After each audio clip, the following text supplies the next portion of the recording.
السلام علیکم ورحمۃ اللہ وبرکاتہ۔ آج ہم بروسیلا ٹیسٹ پرفارم کریں گے، تو اس کے لیے جو پروٹوکول وغیرہ ہے ہم اس کو فالو کریں گے۔ سب سے پہلے ہم نیٹ کلین سرنج لے لیں گے، تو سرنج لے کے تو ہم نے بلڈ لینا ہے۔ ہم نے یہ جو ٹیسٹ پرفارم کرنا ہے یہ کٹ کے ذریعے، جو ریپڈ کی ٹیسٹ ہے اس کے ذریعے۔ تو سب سے پہلے ہم نے بلڈ لیا ایسیپٹیکل طریقے سے، جس طرح اس کا پورا پروسیجر ہے ہم نے اسی کو فالو کرتے ہوئے بلڈ لے لیا۔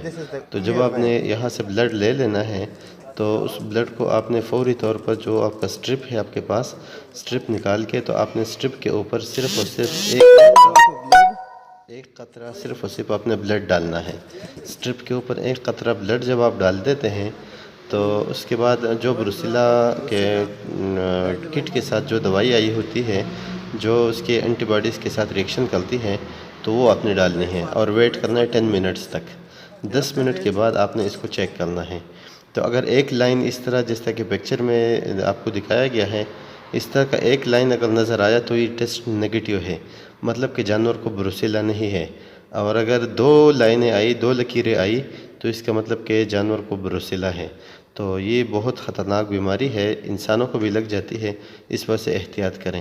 آپ لوگوں کو ایک اور بھی چیز دکھاتے ہیں جی، جو ہے گائے بھینس میں بھی زیادہ ہے اور بکریوں میں بھی دیکھا جاتا ہے، جس طرح اس کے نی سے ہائیگروما ٹائپ ہے، مطلب کہ اس کے پاؤں کے اوپر جو ہے یہ زخم سا جس طرح پکچر میں دکھایا گیا ہے اس طرح کا بن جاتا ہے۔ زخم تو نہیں ہوتا، یہ مطلب کہ ایک پیپ سے بری ہوئی جو ہے، مطلب ایک دانہ ٹائپ کا یہ ہوتا ہے، اس کو کہتے ہیں نی ہائیگروما۔ تو یہ بروسیلا کی کلی نشاندہی ہے۔ تو آپ گائے میں بھی اس کو کر سکتے ہیں نشاندہی، اور بیڑ بکری میں بھی کر سکتے ہیں۔ اپنا خیال رکھیں۔